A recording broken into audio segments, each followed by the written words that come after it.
ng bayan, maasahan anumang panahon. Magandang gabi po sa ating lahat. Narito ang update sa lagay ng panahon ngayong araw ng Sabado, May 4, 2024 hanggang bukas, May 5, 2024. Sa ngayon ay easterlies pa rin ang patuloy na makakaapekto sa ating buong bansa, samantalang may mga inaasahan ding mga localized thunderstorms sa ilang lugar.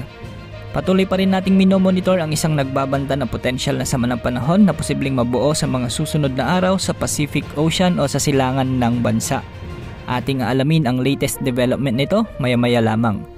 Maraming lugar pa rin ang nakaranas ng danger level na heat index ngayong araw. Di naman natitinag ang Dagupan City, Pangasinan na nasa unang listahan ng highest heat index record ng Pag-asa. Ngayong gabi posible ang ilang mga pag-ulan dulot ng mga localized thunderstorms sa ilang lugar sa Luzon, particular sa Ilocos Norte, Ilocos Sur, Abra, Benguet, Pangasinan, Zambales, La Union, Nueva Vizcaya, Mountain Province, Pampanga, Bulacan, Bataan, Quezon, Aurora, Albay, Catanduanes at Mindoro Provinces. Posible rin ang mga pag-ulan sa Manila or Metro Manila. May mga thunderstorms din sa Visayas, particular sa Occidental Mindoro, Negros Occidental, Negros Oriental, Cebu, Bohol, Leyte at Samar Provinces. May mga mahina hanggang sa katamtamang pag-ulan din sa Palawan, lalo na sa northern at southern portions nito. Sa Mindanao ay magiging maulap naman ang mga kalangitan at may mataas ang tsansa ng mga pag-ulan sa halos buong rehiyon, lalo na sa Davao Region, Siquijor, Cotabato, Sarangani, South Cotabato, Maguindanao, Sultan Kudarat at Compostela Valley. Posible rin ang mga pag-ulan sa Zamboanga Peninsula at Surigao Provinces. Samantala patuloy nating binabantayan ang isang potensyal na bagyo na posibleng mabuo sa bahagi ng Karagatang Pasipiko o sa silangan ng Mindanao at posibleng lumapit o worst case scenario ay maglalandfall ito sa ating kalupaan sa mga susunod na araw.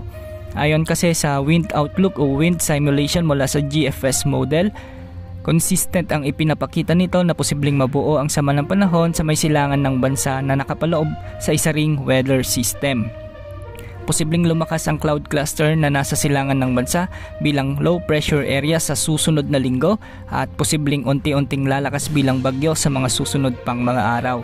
Base dito sa wind outlook, makikita rin na bahagyang lalakas pa ito at lalapit sa may silangan ng Visayas o Southern Luzon.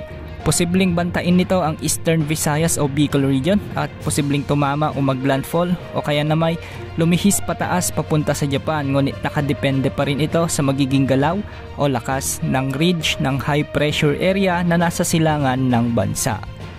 Di rin naman inaalis ang senaryo na maapektuhan nito ang ilang bahagi ng Luzon gaya ng Metro Manila, Calabarzon, Central Luzon at Northern Luzon. Dahil sa mainit nga ang temperatura ng Pacific Ocean, posibleng magkaroon din ito ng rapid intensification o ang mabilisang paglakas ng dala nitong hangin habang nasa karagatan. Sa kasalukuyan, hindi pa natin masabi kung saan ang final track nito at kung gaano nga ba ito kalakas o aabot ba ito sa isang super typhoon category. May mga weather systems pang posibleng makapekto dito, kaya patuloy nating babantayan ang mga pagbabago nito. Manatiling nakatutok sa development ng potensyal na bagyo sa ating mga susunod na updates ukol dito. Wala namang nakataas na gale warning sa anumang karagatang sakop ng ating bansa, kaya malaya ang mga mangingisda at may sasakyang pandagat na makapamamalaot sa ating mga karagatan. Yan ang update sa lagay ng ating panahon. Ito po ang weather update ng bayan, maasahan anumang panahon.